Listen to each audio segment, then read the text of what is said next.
Are you struggling with your food choices?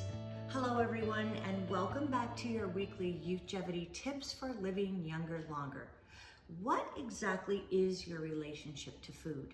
Do you have a love-hate relationship, or maybe it's more of a hate-hate relationship? A lot of people have a dysfunctional relationship with food. I know that I did for a long time. And it's ironic because I grew up in a very health food, health conscious household. When I say that we ate clean, I mean my mother ground her own sunflowers for homemade sunflower butter sandwiches. But we also had some pretty big food secrets in our house. From the time when I was very young, my mother was anorexic and bulimic.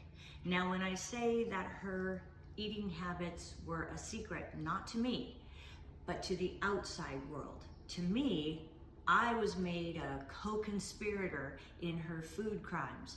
I was the one that would make the runs to Jack in the Box and Der Wiener Schnitzel.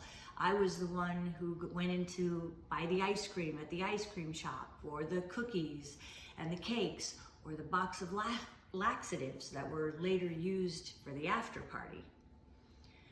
So consequently, when I became an adult on my own, I had to teach myself how to have a healthy relationship with food. Sure, my mother taught me how to eat healthy, but she did not teach me how to have a healthy relationship with food. And I have to admit that over the years, I got seduced by the latest fad diet. I could be walking down the aisle in the drugstore and spy those fat-burning pills that'll make you 5 pounds thinner overnight. And I also struggled with my body image, not always loving the way I looked and believing that if I could just lose 5 pounds, I would be, quote, perfect. When I became a nutritionist, I learned a lot about food, and I know that people come to me a lot of times and they want me to tell them what to eat. And I'm really not that interested in telling you what to eat.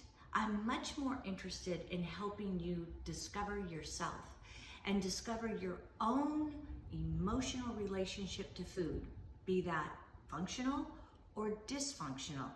Now, there's a movement out there called intuitive eating. And intuitively, I was intuitive eating for a long time. That's because I finally stopped the war with food and with my body, and I started to listen. And when I listened, my body some days would say, you need more carbohydrates today. Other days, it asked me to give it something else. But the point is, I learned how to trust my body. And when you can learn how to trust your body, that is food empowerment, and that is when you begin to foster a very healthy relationship with food. Then you are on your path to health. Okay, everyone, until we meet again next week, live young.